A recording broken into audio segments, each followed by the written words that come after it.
오늘은 살짝 복잡한 내용일 수 있습니다. 논문이나 보고서 느낌이 논평이라 보시면 되는데요. 뭐 이런 거 쉽게 풀어서 해설해주는 게 저 같은 사람들의 역할 아니겠어요? 그냥 라디오처럼 틀어놓고 들어도 충분히 이해가 될 수 있도록 최선을 다했다는 걸 알아주셨으면 좋겠습니다. 최근 들어 사고 소식이 또 많아지기 시작했습니다. 포털 관련 사고는 겨울에 땅이 얼고 녹는 걸 반복하면서 그러는 게 크고, 이슈가 좀 뜨거웠던 건 화물차 관련 사고들이죠. 얼마 전 영상에서는 어떤 사고가 발생했고 이 사고를 해결하기 위해서 정부에서 어떤 노력을 하고 있는지 설명해 드렸습니다. 평론가들, 기자들, 그리고 일부 국회의원들은 이미 충분히 문제 제기를 했습니다. 그런데 부족한 건 뭐다? 화물차 관련 사고를 줄이려면 사회적 합의가 필요하다고 했었죠. 화물 차주나 물류 업체를 규제만 한다고 해서 해결되는 일이 아니라고 말씀드렸잖아요. 빨리빨리 문화, 그리고 이걸 증명해주는 로켓 배송, 그리고 이제는 이걸 넘어서 로켓 와우라는 것까지 생길 정도로 우리나라의 경제 흐름과 사회 구조가 지금의 화물과 물류 구조를 만들었다고 해도 과언이 아니기 때문입니다. 그럼 결국 이 모든 주체가 합의를 이뤄내고 매년 끔찍할 정도로 발생하는 화물차 관련 사고를 없애야 할 것이며, 완전히 없애지는 못하더라도 눈에 띄게 줄이는 것까지는 해야 할 텐데 이거랑 관련된 이야기를 잘 하는 곳이 없어서 제가 한번 해보려 합니다.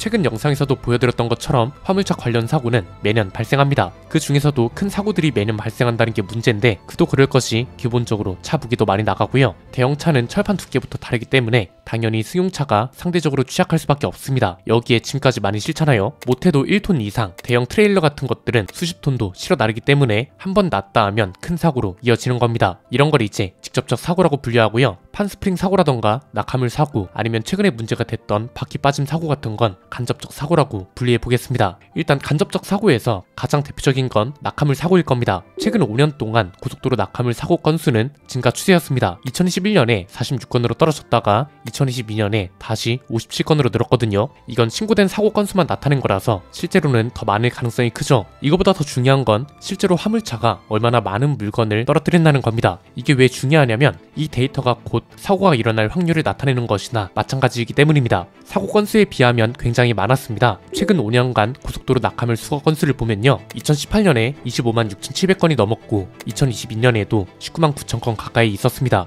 여전히 낙하물이 많다는 거죠. 그럼 적재 불량 차들 중에서 실제로 적발된 화물차들은 얼마나 많았을까요? 적재 중량이나 용량을 초과하는 건 다행히 줄어드는 추세입니다. 2018년에 690건 가까이 있었던 게 2022년 들어서 161건으로 줄어들었습니다. 적재물 추락 방지 조치를 위반한 차, 이건 이제 적재함을 제대로 덮지 않거나 한 차들일 텐데 여전히 많았습니다. 2018년보다 2022년이 더 많은 걸로 나타났고 2136건에 달했거든요. 그럼 실제 운전자들이 화물차 적재 불량을 신고한 건 얼마나 많았을까요? 이 역시 지난 5년간 데이터를 보면 2021년에는 11만 5천 건이 넘었고 2022년에도 9만 2천 건 이상으로 여전히 많다는 걸 확인할 수 있습니다. 이 데이터들을 통해서 알 수 있는 건 뭔가요? 화물차 적재 불량으로 인한 도로 위 사고 발생 가능성은 여전히 높은 상태며 눈에 띄는 개선이 지금까지 없었다, 이렇게 결론 지을 수 있는 거죠. 그러면 실제 운전자들이 도로에서 운전을 하면서 화물차와 관련된 문제를 어떻게 인지하고 있을까요? 크게 세 가지로 볼 수 있는데요. 첫 번째는 지정 차로제 위반, 이건 이제 승용차나 화물차 할 거 없이 모두가 문제라고 보고 있습니다. 화물차는 승용차 주행 차로나 추월 차로를 들어오면 안 된다는 거, 그리고 이걸 위반해서 도로 파손이 많아지고 돌방이나 물건 낙하 같은 사고 위험, 추돌 사고 시에 치명적인 결과가 나올 가능성에 승용차가 노출되어 있다는 문제가 있습니다. 반대로 화물차 운전자들 입장에서도 승용차는 승용차 주행 차로에만 있어야 하는데 화물차가 주행하는 차로에 들어와서 급정거를 해버리거나 하는 거, 아니면 화물차 주행 차로에서 비정상적으로 낮은 속도를 주행해서 화물차가 정상적인 주행을 못하게 하는 이런 문제들이 있습니다. 두 번째는 과속입니다. 예전에는 화물차나 대형 버스에 속도 제한 장치가 없었는데 지금은 속도 제한 장치가 있죠. 그래서 시속 90km 위로 속도를 못 내는 차가 대부분인데 이 덕에 과속 관련 사고는 그나마 나아진 것 같았으나 여전히 문제인 건 사실입니다. 실제로 화물차 교통사고 현황을 보면 과속으로 인한 사고가 아직도 상위권에 집계되고 있거든요.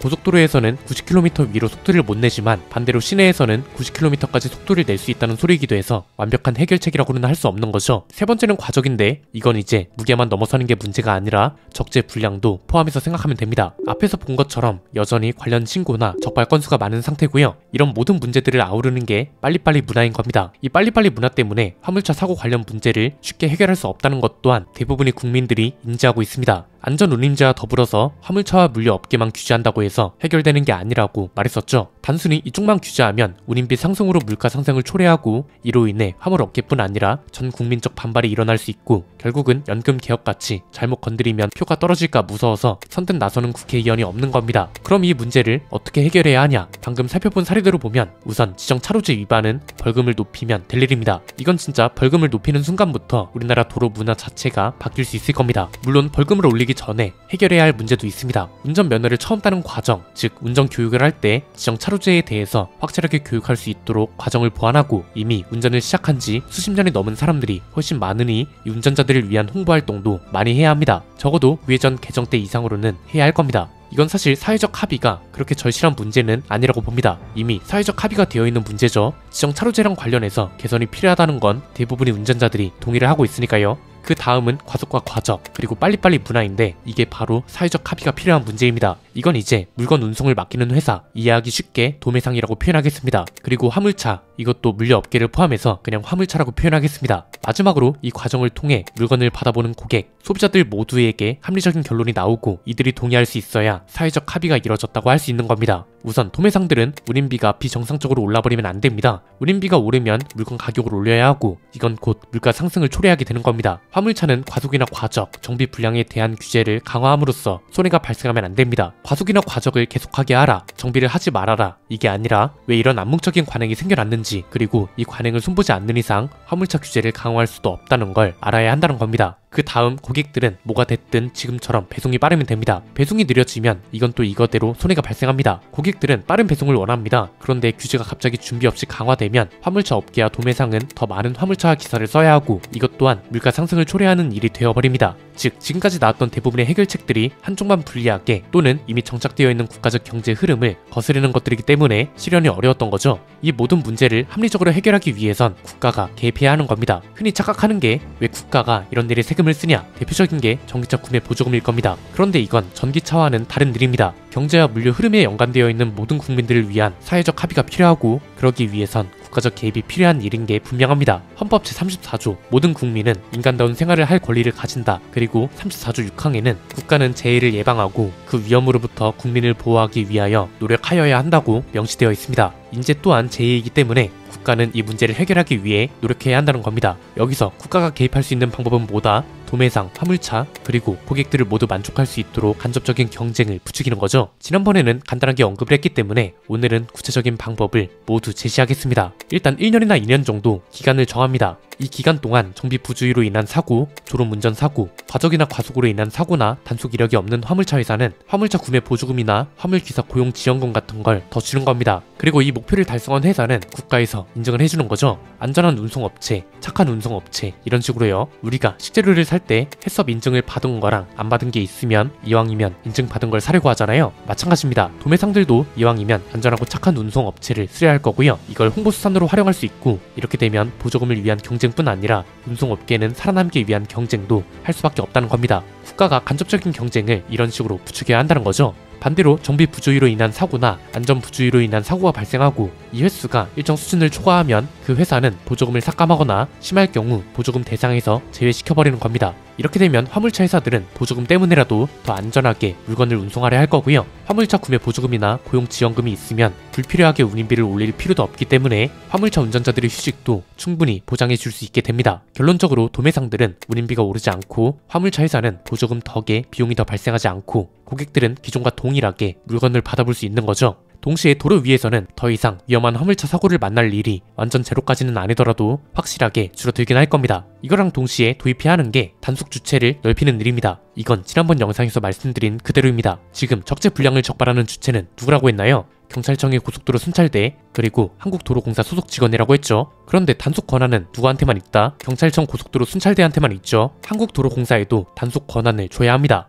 왜냐면 적재 불량 적발 건수만 봐도 현행 단속 체계가 얼마나 비효율적인지 알 수 있잖아요. 최근 5년 동안 적재 불량 적발 건수는 44만 4,379건이었습니다. 이 중 고속도로 순찰대가 적발한 건수는 고작 1만 1,900건 정도였고 도로공사가 적발한 건 43만 2,400건이 넘었습니다. 100분율로 따지면 전체 적발 건수 중 97.3%가 도로공사 몫이란 겁니다. 이미 감시를 철저하게 하고 있는 주체가 있는데 이 주체한테 단속 권한을 주지 않는 게 얼마나 비효율적인 일이란 거죠. 오히려 이건 한국도로공사한테 권한을 주지 않으면 이상한 일이 되는 겁니다. 이 영상을 국토부를 비롯한 정부 관계자들이 보실지는 모르겠습니다. 만약 보고 계신다면 이걸 국토부 장관이 됐든 대통령이 됐든 자동차 채널을 운영하는 안모 PD가 이런 말을 했다고 보고하시길 바랍니다. 그리고 총선에도 활용하라고 하십시오. 안 하는 것보다 낫습니다. 정치인들은 여든 야든 표가 중요한 거 아닌가요? 저기 안아무개 PD가 자동차 채널을 운영하는데 들어보니까 일리는 있습니다. 한번 검토라도 해보시고 괜찮으면 공약으로 내걸어서 지지율 상승에도 힘을 보태보시죠. 이렇게 해서 보고하신 분도 실적 올리시고 서로서로 좋은 일을 하자고요. 원래 문제를 발견해야 문제 제기를 할 수 있고 문제를 제기해야 문제가 해결되는 겁니다. 그래서 언론이 존재하고 평론가들이 존재하는 거겠죠. 지금 이 화물차 관련 사고는 어떤 상태냐면 이미 문제는 발견됐고 문제 제기도 수도 없이 많았습니다. 그런데 그럼에도 불구하고 문제를 해결하지 않고 있는 겁니다. 평론가랑 기자들이 오늘 말씀드린 내용처럼 해결책을 명확하게 제시하는 것은 드물긴 하지만 이미 관련 논문이나 연구 자료는 충분히 있습니다. 그래서 이게 웃긴 일이고 비판받아야 할 일이란 겁니다. 관련 자료가 충분히 있기 때문에 이런 자료를 해석해서 문제 해결책을 만들고 논의하고 결론 짓는 건 이거랑 관련된 일을 하는 정부 기관과 그 기관에 속한 직원들이 해야 하는 건데 지금까지 그런 게 없었으니 문제가 해결되지 않은 거 아니냐는 거죠. 아무리 좋은 해결책이 나오고 모두가 무릎을 탁 칠 만한 현명한 방법이 나와도 움직이지 않으면 해결되지 않고 그런 걸 보고 문제라고 하는 겁니다. 수십 년간 화물차와 관련된 문제는 방치되어 왔습니다. 국회에 계류되어 있다, 논의 중이다 이런 건 그냥 헛소리입니다. 방치되어 있다고 표현하는 게 맞습니다. 화물차가 언제부터 있었는데요. 못해도 40년은 넘었습니다. 90년대까지는 이런 문제의식 자체가 많지 않았고 이때는 진짜 강한 자만이 살아남았기 때문에 그랬다 치자고요. 지금은 2024년입니다. 그리고 이 문제와 관련된 문제인식이 생기고 사고 또한 심각하게 사회적 이슈가 된 건 못해도 15년은 됐다고 봅니다. 그래서 오늘은 관련 정부 기관에 있는 분들 그리고 관련 법을 개정하는 국회의원분들께 한마디 하고 마무리하겠습니다.